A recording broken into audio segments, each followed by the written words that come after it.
Bonsoir à tous et bienvenue à ceux d'entre vous qui nous rejoignent à l'instant en direct de la cathédrale Notre-Dame de Paris pour cette messe présidée par l'archevêque de Paris, le cardinal André XXIII, en hommage aux victimes des attentats sanglants perpétrés à Paris.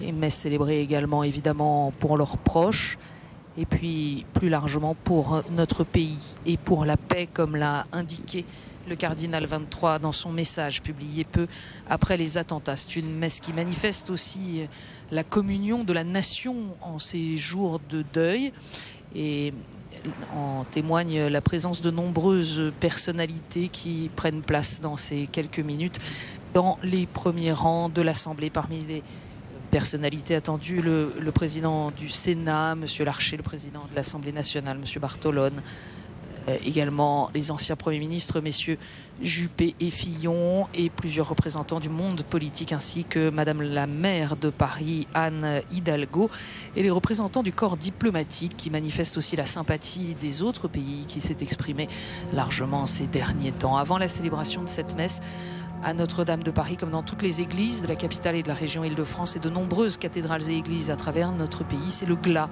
qui va retentir, traditionnelle sonnerie aux morts.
où le glas sonne depuis déjà 5 minutes avant la célébration de la messe présidée par l'archevêque de Paris, le cardinal 23, en hommage aux victimes des attentats sanglants qui ont frappé la capitale.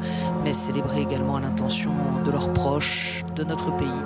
Et messe pour la paix, particularité de l'action liturgique. Il y aura le chant du De Profundis après l'homélie que donnera le cardinal et avant la récitation du credo. Et puis à l'ouverture de cette messe après la prière d'entrée, eh bien c'est le nonce apostolique Monseigneur Luigi Ventura qui lira le mot adressé spécialement par le pape François. Cette messe en ces jours de deuil national rassemble au-delà des clivages partisans de nombreux représentants du monde politique et puis des représentants officiels institutionnels des autorités. C'est monsieur Jean-Marie Le Guen, secrétaire d'État, qui a été chargé de représenter le gouvernement, a-t-on appris.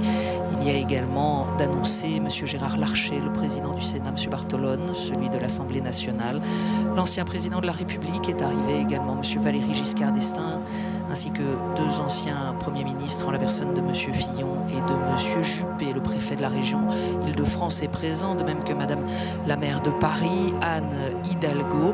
Et puis se trouvent également présents les représentants du corps diplomatique, les ambassadeurs des différents pays accrédités auprès de notre pays, venus manifester ainsi la solidarité des États qu'ils représentent. Cette messe, je vous le disais, est présidée par l'archevêque de Paris. Elle sera concélébrée par un clergé nombreux présents, évidemment les chanoines de la cathédrale, mais aussi des évêques. D'abord, bien sûr, les évêques auxiliaires du diocèse de Paris, Monseigneur Jérôme Beau, Monseigneur Éric de Moulin-Beaufort, et puis l'évêque nommé de Soissons, mais qui jusqu'alors était auxiliaire de Paris, Monseigneur Renaud de Dinchin. Et puis se trouvant également présents dans la capitale sont venus pour cette concélébration Monseigneur Jacques-Benoît Gonin, l'évêque de Beauvais, Noyon et Senlis, et Monseigneur Alain Planet, l'évêque de Carcassonne.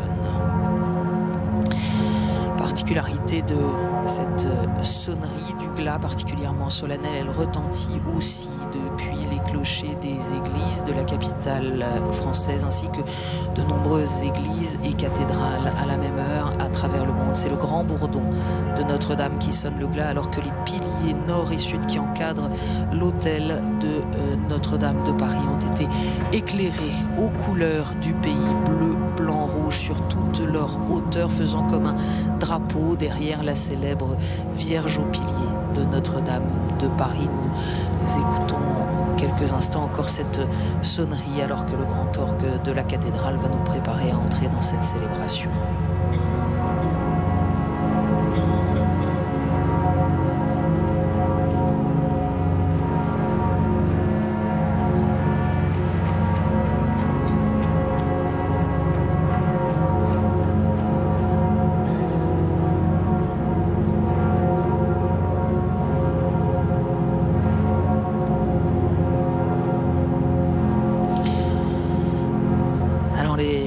Premiers rangs se remplissent plus lentement que les autres. La cathédrale est en réalité archi pleine, mais il y a évidemment les sièges réservés pour les personnalités que j'évoquais et bien d'autres encore, personnalités de la société civile qui ont annoncé leur présence, et d'où ces quelques rangs vides dans les tout débuts, mais qui se remplissent très rapidement en ces dernières minutes avant le début de la célébration. Sachez aussi que le parvis devant la cathédrale Notre-Dame de Paris accueille une foule assez nombreuse qui est tenue à distance de la cathédrale par les forces de l'ordre avec un système de barrières qui eh bien, sécurise l'entrée de la cathédrale, en particulier pour l'arrivée des personnalités.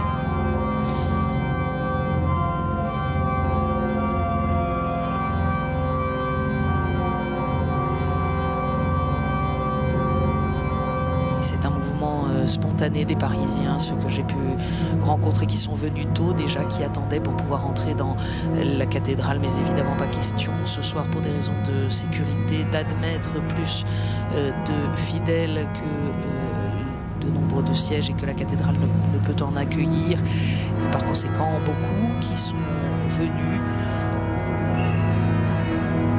pour manifester ainsi leur désir d'être en communion, de prier pour les victimes et pour leurs proches, et bien continuent de patienter sur le parvis.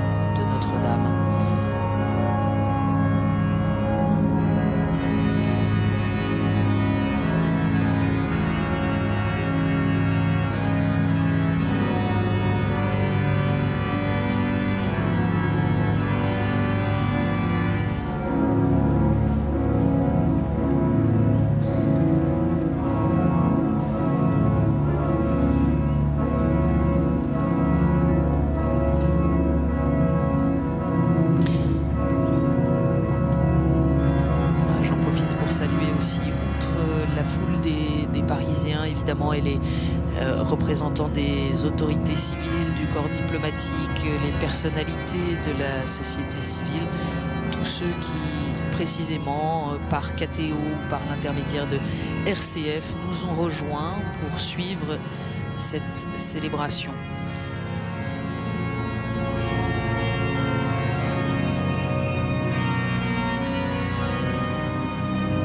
Évidemment, c'est une atmosphère un peu étrange que crée cette sonnerie du glas qui résonne dans le ciel parisien et qui crée une certaine gravité. En même temps, la célébration qui nous rassemble ce soir nous invite aussi à l'espérance. L'antienne d'ouverture nous le dira, mais pensées, dit le Seigneur Dieu, sont des pensées de paix et non pas de malheur. Appelez-moi, je vous écouterai, et de partout, je vous rassemblerai.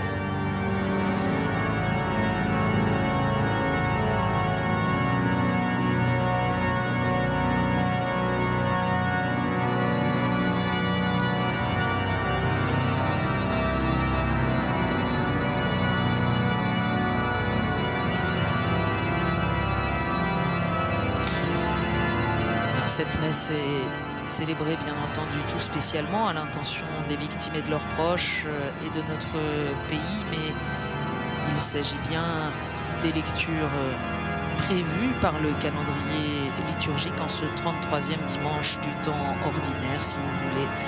Donc à travers RCF ou KTO, suivre cette célébration, vous pouvez vous référer au texte prévu pour ce dimanche. Nous entendrons au livre de Daniel la lecture du tout début du chapitre 12, puis le psaume 15 qui nous dit que Dieu est notre seul espoir. La deuxième lecture est tirée de la lettre aux Hébreux au chapitre 10, les versets 11 à 14 et le verset 18, et puis c'est dans l'Évangile selon saint Marc que nous entendrons proclamer au chapitre 13 les versets 24 à 32. Et donc après l'homélie que donnera l'archevêque de Paris, le cardinal 23, particularité de cette célébration, ce soir le chant du De Profundis avant que l'Assemblée récite le credo.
La cloche indique que la procession est en place au fond de la cathédrale. Elle s'approche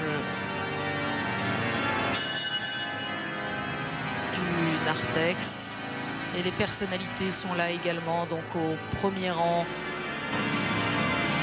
le secrétaire d'État, Monsieur Le Guen, représentant le gouvernement, Monsieur Larcher, le président du Sénat, Monsieur Bartolone, le président de l'Assemblée nationale, deux anciens premiers ministres, Messieurs Fillon et Juppé, ancien président de la République, Monsieur Giscard d'Estaing, Madame la maire de Paris, Madame Hidalgo, de très nombreux ambassadeurs, des personnalités qui, pour des raisons de sécurité, évidemment, pénètrent dans la cathédrale dans les toutes dernières secondes avant le début de la célébration, remontant la nef juste avant que l'empreinte, cette longue procession d'entrée donc.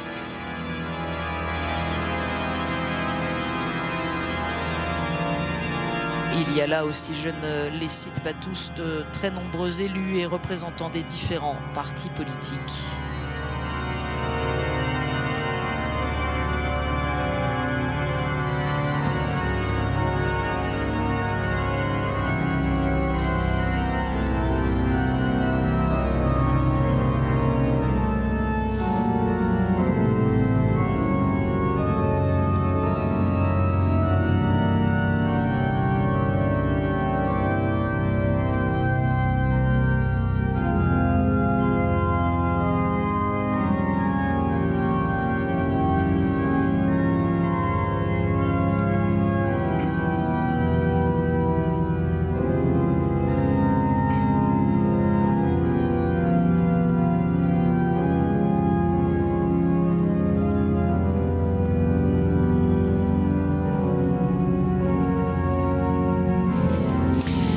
La cathédrale est maintenant pleine, toutes les personnalités annoncées ont pris place et l'on referme les portes de la cathédrale, tandis que la foule des badauds reste importante sur le parvis, mais je vous le disais, tenue à distance par les forces de sécurité en raison de la situation particulière dans laquelle évidemment nous nous trouvons, sous le régime de l'état d'urgence et du degré rouge alpha du plan Vigipirate.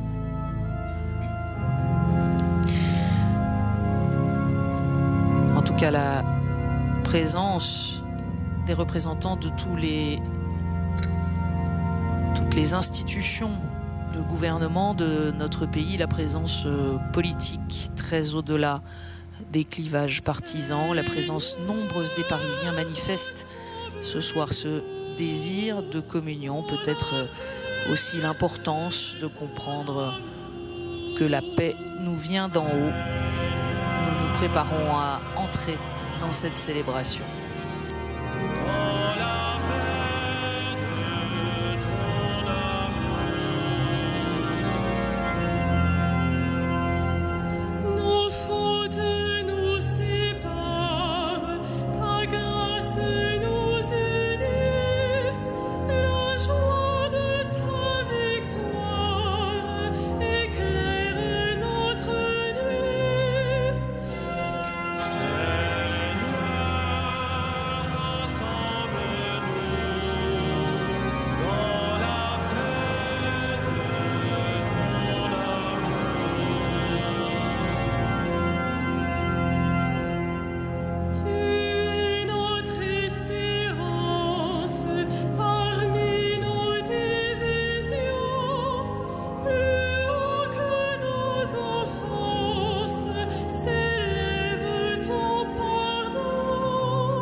Au nom du Père et du Fils et du Saint-Esprit, la paix soit avec vous.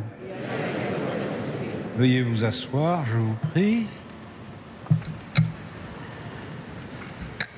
Monsieur le représentant du Président de la République, Monsieur le Président du Sénat, Monsieur le Président de l'Assemblée nationale, Monsieur le Président Giscard d'Estaing, Madame la maire, Mesdames et Messieurs les élus, Mesdames et Messieurs les représentants des corps constitués,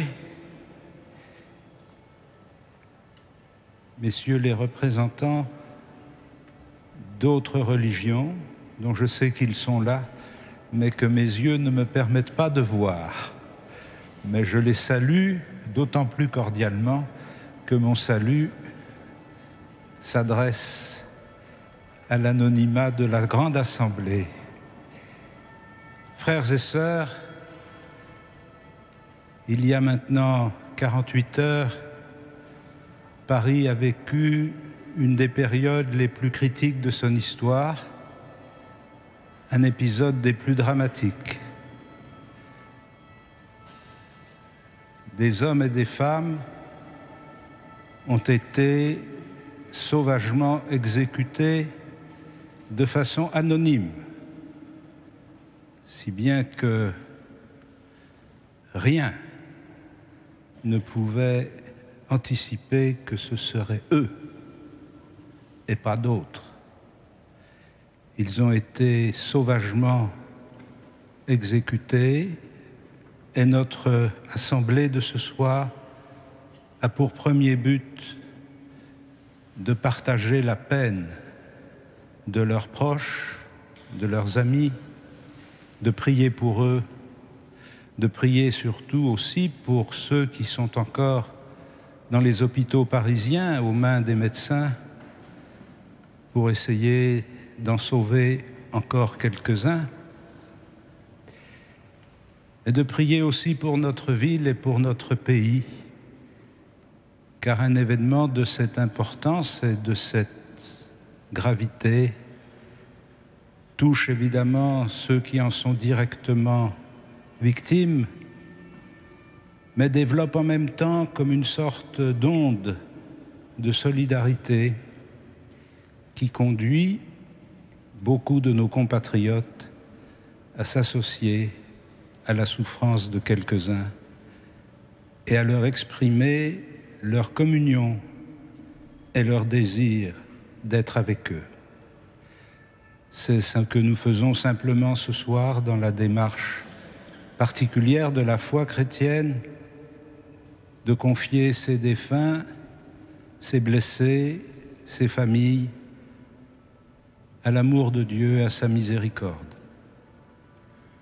Préparons-nous à célébrer cette Eucharistie en reconnaissant que nous sommes pécheurs. Je confesse à Dieu Tout-Puissant, je reconnais devant mes frères que j'ai péché en pensée, en parole, par action et par omission. Oui, j'ai vraiment péché. C'est pourquoi je supplie la Vierge Marie, les anges et tous les saints, et vous aussi, mes frères, de prier pour moi le Seigneur notre Dieu, et que Dieu Tout-Puissant nous fasse miséricorde, qu'il nous pardonne nos péchés et nous conduise à la vie éternelle.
Gloria in excelsis Deo.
Prions le Seigneur. Seigneur, accorde-nous de trouver notre joie et notre force dans notre fidélité, car c'est un bonheur durable et profond de servir constamment le Créateur de tout bien, par Jésus-Christ, ton Fils, notre Seigneur et notre Dieu, qui vit et règne avec toi dans l'unité du Saint-Esprit maintenant et pour les siècles des siècles.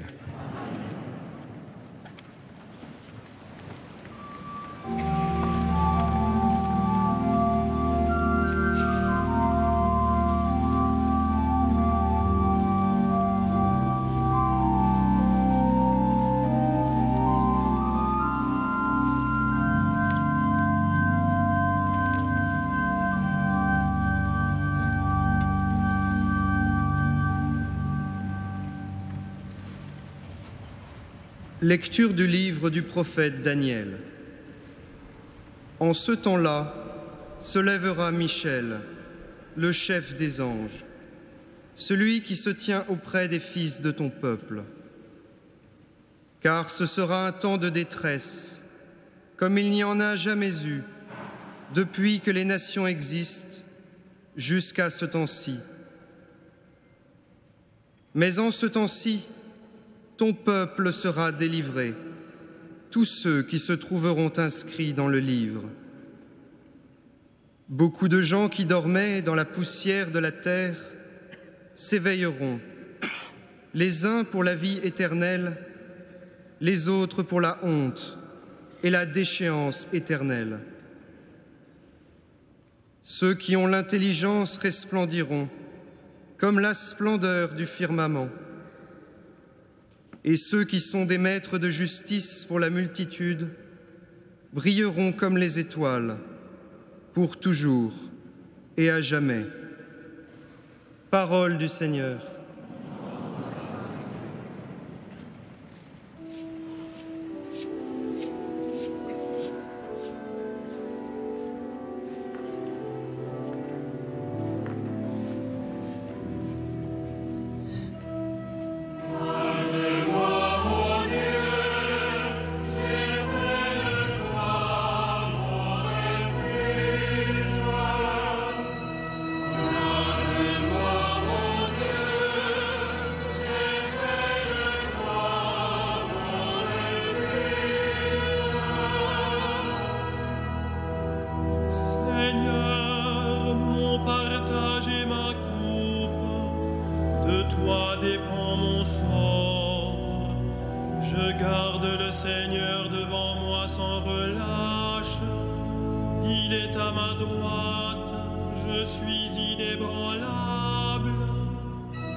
Lecture de la lettre aux Hébreux. Dans l'Ancienne Alliance, tout prêtre, chaque jour, se tenait debout dans le lieu saint pour le service liturgique, et il offrait à maintes reprises les mêmes sacrifices qui ne peuvent jamais enlever les péchés. Jésus-Christ, au contraire, après avoir offert pour les péchés un unique sacrifice, s'est assis pour toujours à la droite de Dieu. Il attend désormais que ses ennemis soient mis sous ses pieds. Par son unique offrande, il a mené pour toujours à leur perfection ce qu'il sanctifie. Or, quand le pardon est accordé, on n'offre plus le sacrifice pour le péché. Parole du Seigneur.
Le Seigneur soit avec vous. Évangile de Jésus-Christ selon saint Marc.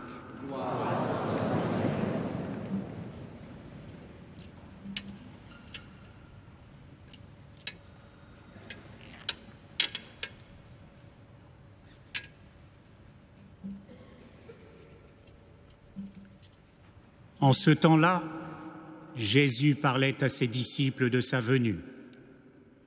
En ces jours-là, après une grande détresse, le soleil s'obscurcira et la lune ne donnera plus sa clarté. Les étoiles tomberont du ciel et les puissances célestes seront ébranlées. Alors, on verra le Fils de l'homme venir dans les nuées avec grande puissance et avec gloire. Il enverra les anges pour rassembler les élus des quatre coins du monde, depuis l'extrémité de la terre jusqu'à l'extrémité du ciel.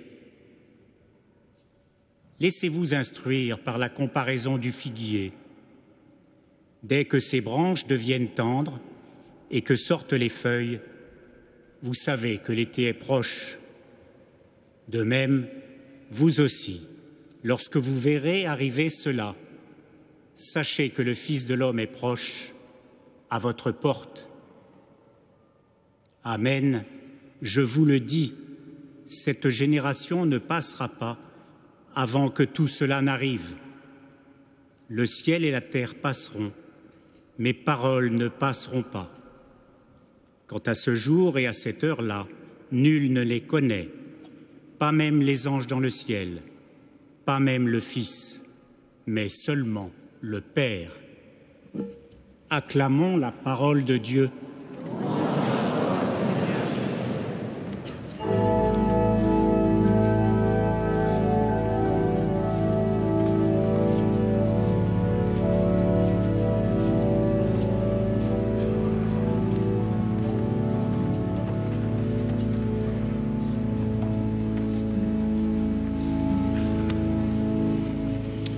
Frères et sœurs, chers amis, les événements tragiques qui ont frappé notre pays ces jours-ci, et particulièrement Paris et Saint-Denis, plongent nos concitoyens dans l'effroi et la stupeur. Et ils nous posent deux redoutables questions. En quoi notre mode de vie peut-il provoquer une agression aussi barbare ? À cette première question, nous répondons volontiers par l'affirmation de notre attachement aux valeurs de la République, mais l'événement nous oblige à nous interroger sur le prix à payer pour cet attachement et peut-être à examiner ce que nous mettons sous ce titre « Valeurs de la République ». La deuxième question est encore plus redoutable, car elle instille un soupçon dans beaucoup de familles. Comment des jeunes formés dans nos écoles et nos cités peuvent-ils connaître une détresse telle que le fantasme du califat et de sa violence morale et sociale puisse représenter un idéal mobilisateur?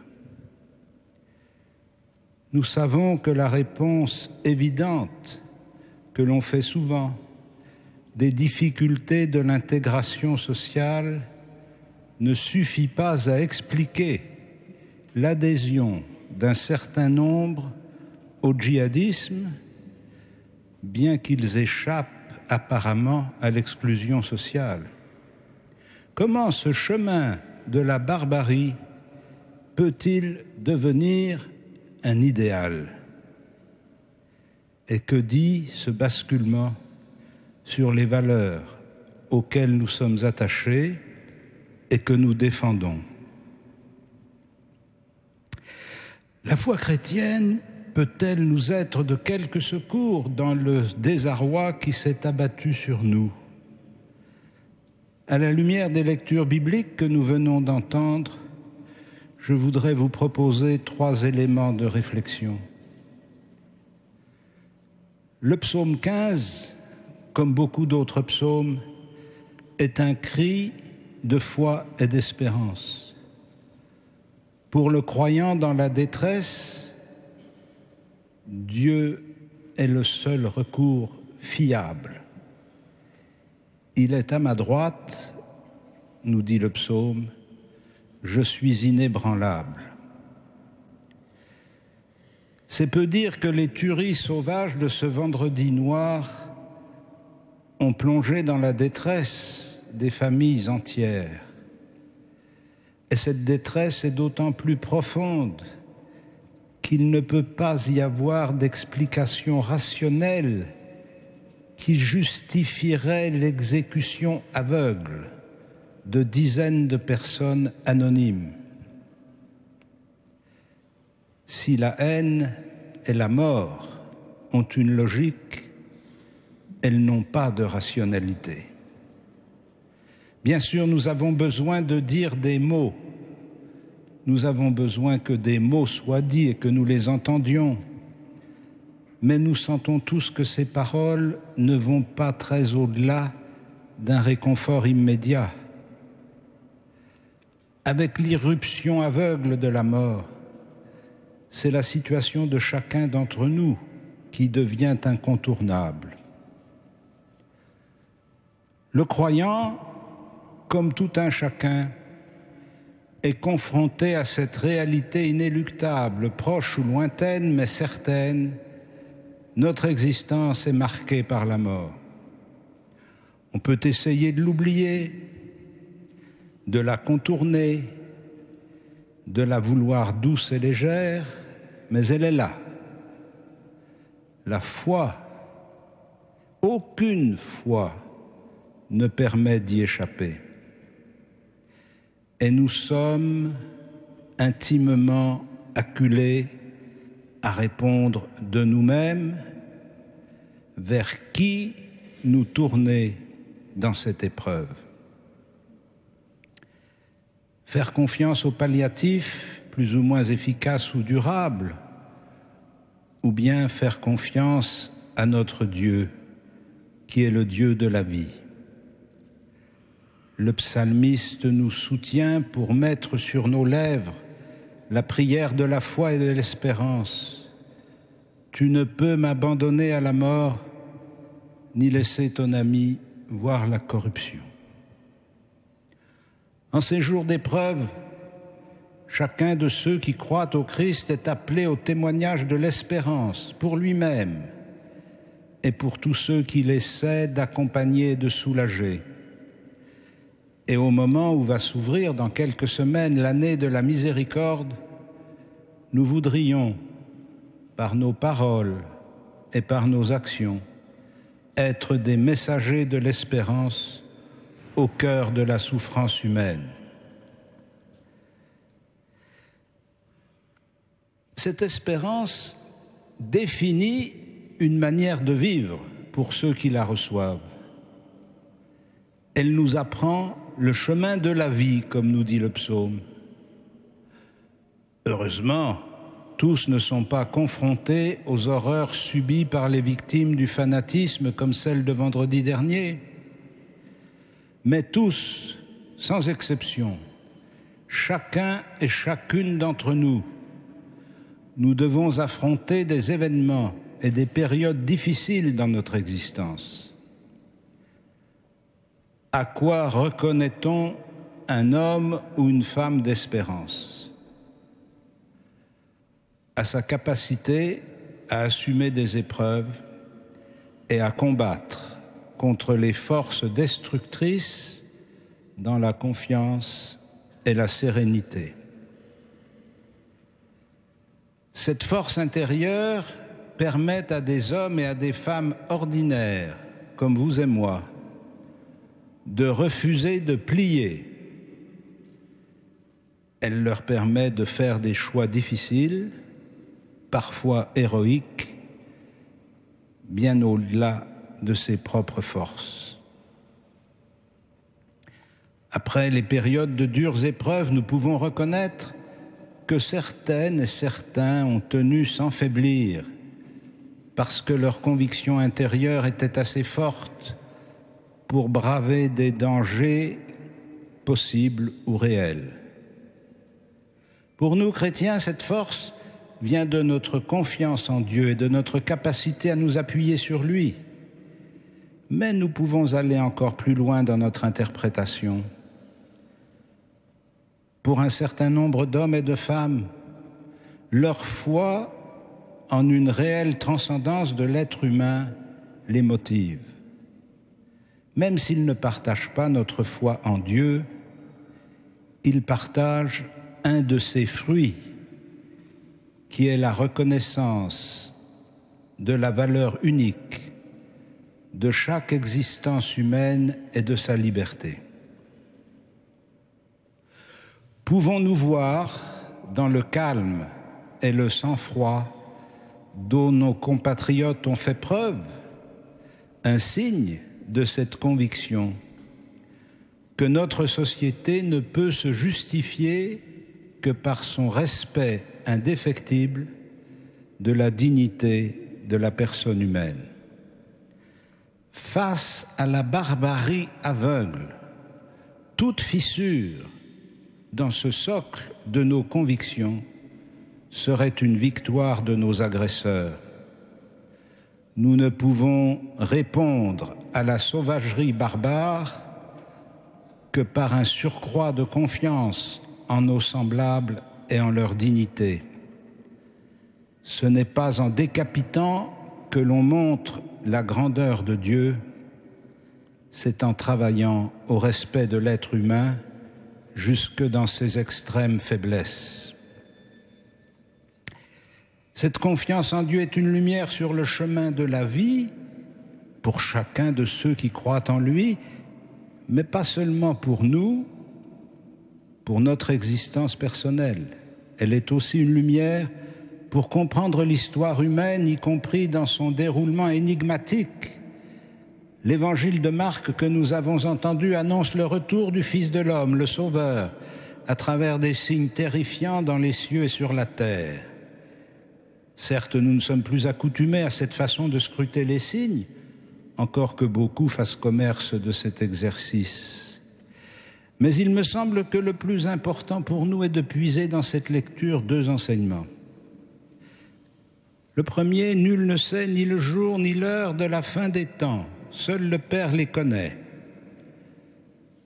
Et nous savons aussi que nous ne connaissons ni le jour ni l'heure de notre propre fin, et que cette ignorance taraude bien des gens. Mais nous voyons tous, et l'événement de cette semaine nous le rappelle cruellement, que l'œuvre de mort ne cesse jamais et frappe parfois aveuglément. Ensuite, les événements dramatiques ou terrifiants de l'histoire humaine peuvent être interprétés et compris comme des signes adressés à tous. Lorsque vous verrez cela, nous dit l'Évangile, sachez que le Fils de l'homme est proche, à votre porte. Cette capacité d'interpréter l'histoire n'est pas une façon de nier la réalité, elle est une façon de découvrir que l'histoire a un sens. Elle annonce quelqu'un qui frappe à notre porte, à chacune de nos portes. Et ce quelqu'un, c'est le Christ. Ainsi, nous ne pouvons pas nous arrêter au malheur de la vie, ni aux souffrances que nous endurons, comme si cela n'avait aucun sens. À travers eux, nous pouvons découvrir que Dieu frappe à notre porte et veut nous appeler encore à la vie, nous ouvrir les chemins de la vie. Cette espérance, nous devons la porter et en témoigner comme un réconfort pour ceux qui souffrent et comme un appel pour tous à vérifier les vraies valeurs de sa vie. Je vous propose maintenant de vous unir intérieurement à la prière pour les défunts qui va être chantée à l'instant.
Credo in unum Deum, Patrem omnipotentem, Creator in caeli et terrae, visibilium omnium, et invisibilium, et in unum Dominum,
l'archevêque de Paris, André 23, qui préside cette célébration dans une cathédrale archi-comble et en présence des représentants des autorités dont on vient d'entendre l'homélie qui encense maintenant l'autel, et nous entrons dans la liturgie eucharistique.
Prions ensemble au moment d'offrir le sacrifice de toute l'Église.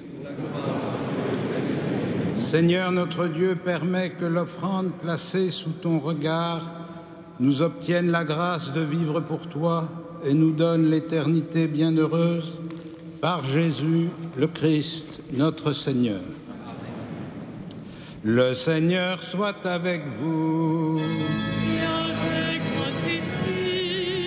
Élevons notre cœur. Nous détournons vers le Seigneur. Rendons grâce au Seigneur notre Dieu. Cela est juste et bon. Vraiment, il est juste et bon de te rendre gloire, de t'offrir notre action de grâce toujours et en tout lieu. À toi, Père très saint, Dieu éternel et tout-puissant, par le Christ notre Seigneur. C'est en lui qu'a resplendie pour nous l'espérance de la résurrection bienheureuse. Et si la loi de la mort nous afflige, la promesse de l'immortalité nous apporte la consolation. Car pour tous ceux qui croient en toi, Seigneur, la vie n'est pas détruite, elle est transformée. Et lorsque prend fin leur séjour sur la terre, ils ont déjà une demeure éternelle dans les cieux. C'est pourquoi, avec les anges et tous les saints, nous proclamons ta gloire en chantant d'une seule voix.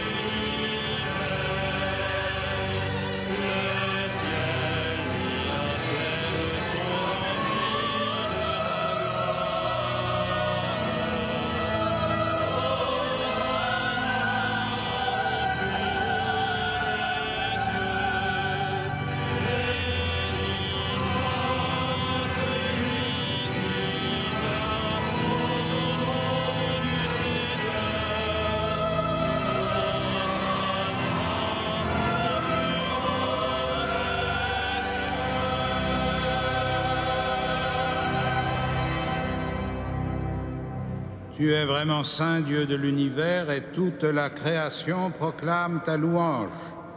Car c'est toi qui donnes la vie, c'est toi qui sanctifies toutes choses par ton Fils Jésus-Christ, notre Seigneur, avec la puissance de l'Esprit Saint.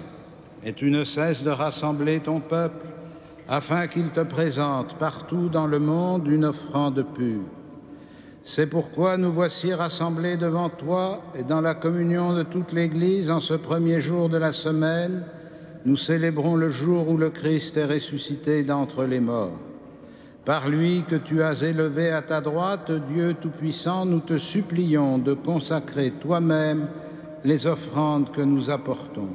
Sanctifie-les par ton esprit pour qu'elles deviennent le corps et le sang de ton Fils, Jésus-Christ, notre Seigneur, qui nous a dit de célébrer ce mystère.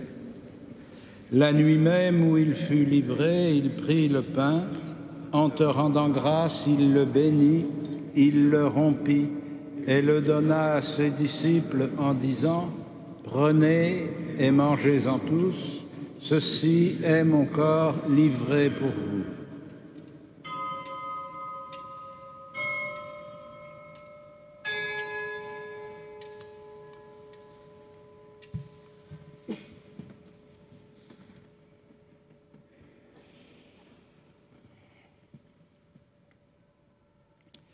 De même, à la fin du repas, il prit la coupe.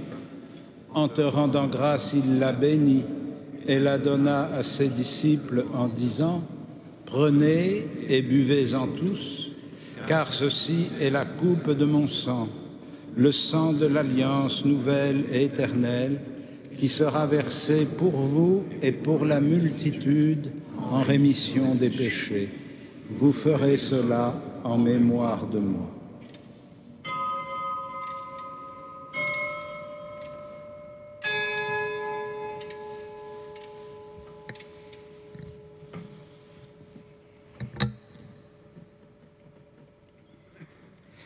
Il est grand le mystère de la foi.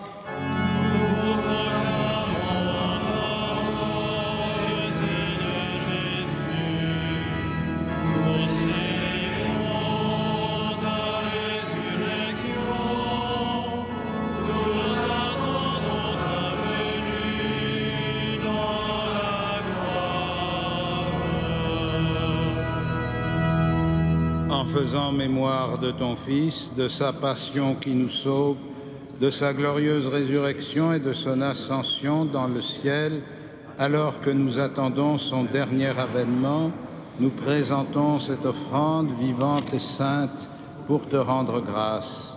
Regarde, Seigneur, le sacrifice de ton Église et daigne y reconnaître celui de ton Fils qui nous a rétablis dans ton alliance. Quand nous serons nourris de son corps et de son sang et remplis de l'Esprit Saint, accorde-nous d'être un seul corps et un seul esprit dans le Christ, et que l'Esprit Saint fasse de nous une éternelle offrande à ta gloire, pour que nous obtenions un jour les biens du monde à venir, auprès de la Vierge Marie, la bienheureuse Mère de Dieu, de Saint Joseph, son époux, avec les apôtres, les martyrs, Saint Denis et tous les saints, qui ne cesse d'intercéder pour nous. Et maintenant, nous te supplions, Seigneur, par le sacrifice que nous réconcilie avec toi, étends au monde entier le salut et la paix.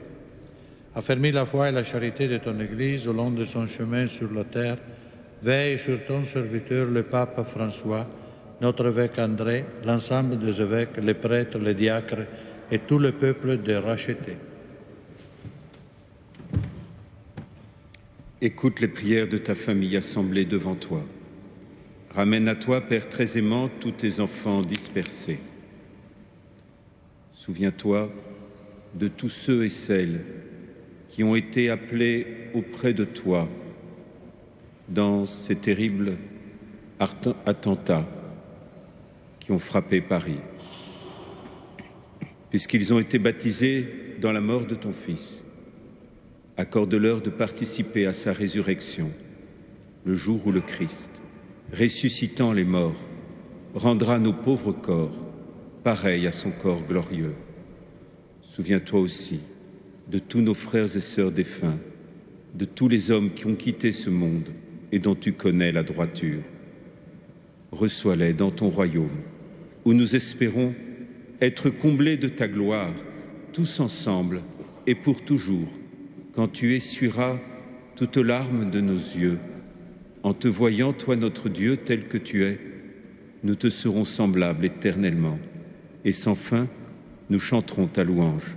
Par le Christ notre Seigneur, par qui tu donnes au monde toute grâce et tout bien.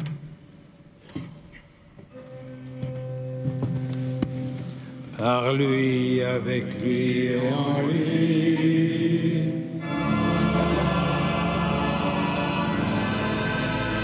À toi, Dieu le Père puissant, dans l'unité du Saint-Esprit.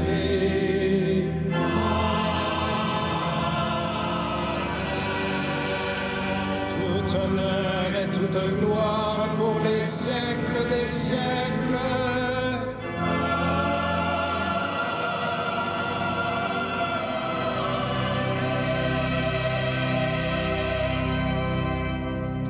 Unis dans le même esprit, nous pouvons dire avec confiance la prière que nous avons reçue du Sauveur.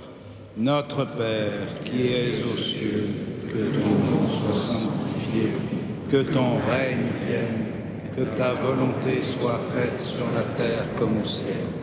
Donne-nous aujourd'hui notre pain de ce jour.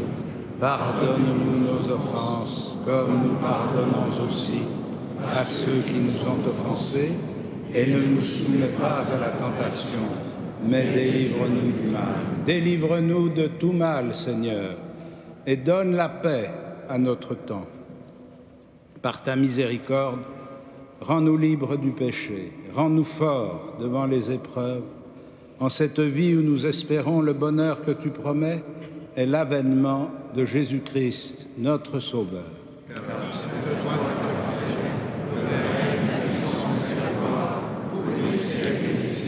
Seigneur Jésus-Christ, tu as dit à tes apôtres, je vous laisse la paix, je vous donne ma paix.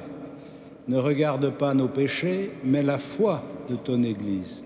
Pour que ta volonté s'accomplisse, donne-lui toujours cette paix et conduis-la vers l'unité parfaite, toi qui règnes pour les siècles des siècles. Et que la paix du Seigneur soit toujours avec vous. Frères et sœurs, dans la charité du Christ, donnez-vous la paix.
Heureux les invités au festin des noces de l'agneau.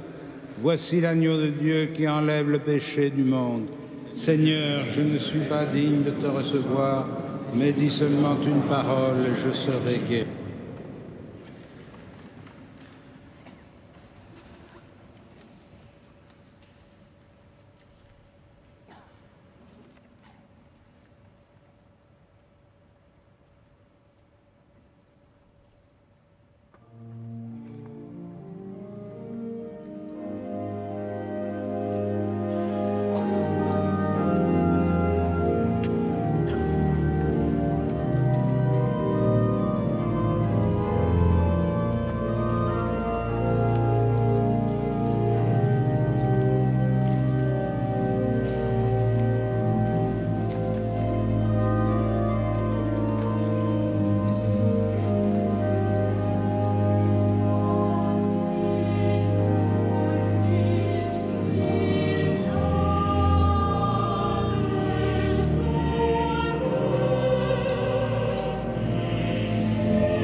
Rappelons à ceux d'entre vous qui nous auraient rejoints en cours de route que nous sommes toujours en direct de la cathédrale Notre-Dame de Paris, où l'archevêque, le cardinal André XXIII, célèbre ce soir, comme c'est le cas dans de nombreuses autres cathédrales et églises à travers la France, une messe à l'intention des victimes des attentats du 13 novembre à Paris et à Saint-Denis, à l'intention de leurs proches, ainsi qu'à l'intention de la France.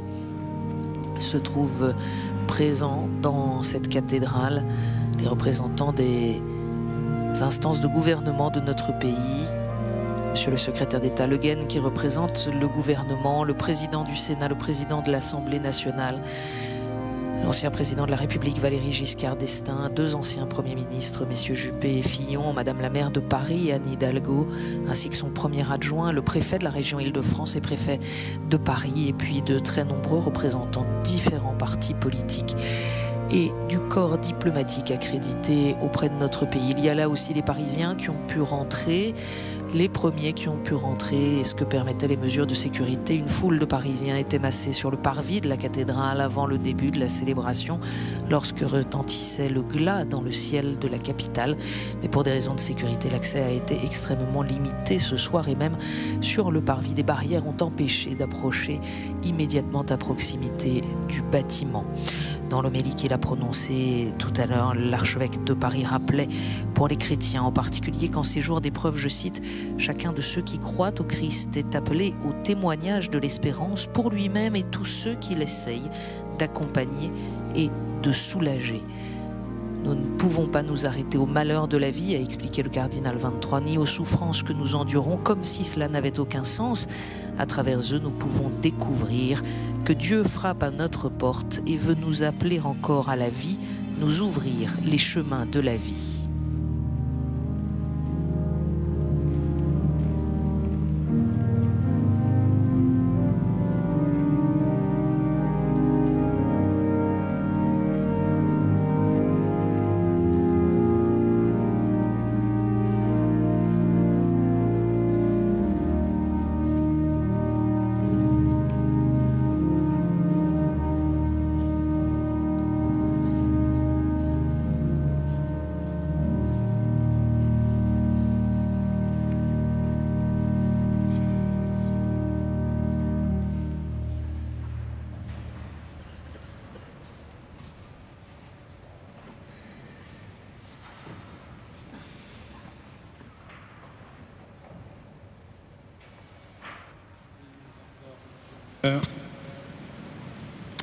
Seigneur, nous venons de communier au don sacré du corps et du sang de ton Fils, et nous te prions humblement que cette Eucharistie offerte en mémoire de lui, comme il nous a dit de le faire, augmente en nous la charité par Jésus le Christ, notre Seigneur. Amen. Veuillez vous asseoir un instant. Je remercie toutes celles et tous ceux qui ont voulu s'associer à cette assemblée, et en particulier Monseigneur Ventura, le nonce apostolique, qui va nous lire le message que m'a adressé le pape François. Adressé à son éminence le cardinal André XXIII, archevêque de Paris. Éminence, à la suite des attentats qui se sont produits à Paris hier soir, 13 novembre 2015, causant la mort de nombreuses personnes et faisant de nombreux blessés, le Saint-Père a chargé le cardinal secrétaire d'État de vous faire parvenir le message suivant. Informé des horribles attaques terroristes qui se sont produites à Paris et au Stade de France, causant la mort de très nombreuses personnes et en blessant beaucoup d'autres, Sa Sainteté le Pape François s'associe par la prière à la souffrance des familles éprouvées par ce drame, ainsi qu'à la douleur du peuple français. Il invoque Dieu, Père de miséricorde, afin qu'il accueille les victimes dans la paix de sa lumière et apporte réconfort et espérance aux blessés et à leurs familles. Il les assure ainsi que toutes les personnes qui ont participé au secours de sa proximité spirituelle. Une fois encore, le Saint-Père condamne avec vigueur la violence qui ne peut rien résoudre, et il demande à Dieu d'inspirer à tous des pensées de paix et de solidarité, et de répandre sur les familles dans l'épreuve et sur tous les Français l'abondance de ses bénédictions. Cardinal Pietro Parolin, secrétaire d'État de sa sainteté. Merci beaucoup. Avant de demander à Dieu qu'il vous bénisse, je voudrais vous signaler que dimanche prochain, cette messe de 18h30 sera célébrée par l'ensemble des évêques d'Île-de-France pour intercéder pour la COP 21, pour espérer qu'elle se déroule bien, qu'elle produise quelque chose qui ne soit pas seulement climatique, mais qui soit aussi climatique, et qu'elle aide les peuples à se rapprocher les uns des autres.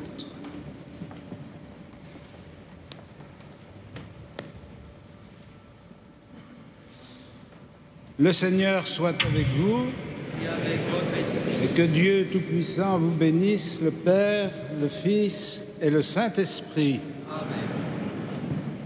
Allez dans la paix du Christ. Nous rendons grâce à Dieu.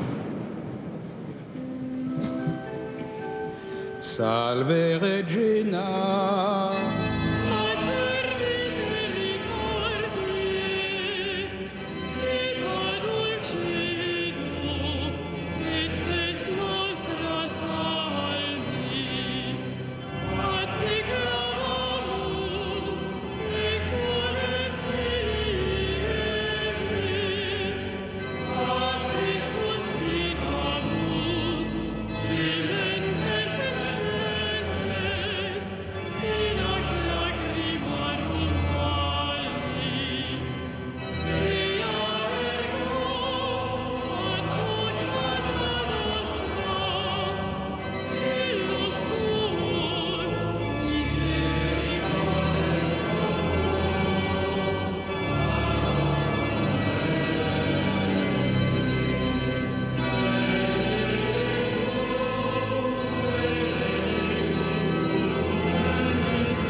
Le cardinal archevêque de Paris qui, avant de rejoindre la procession de sortie, va saluer les autorités qui étaient présentes à cette célébration.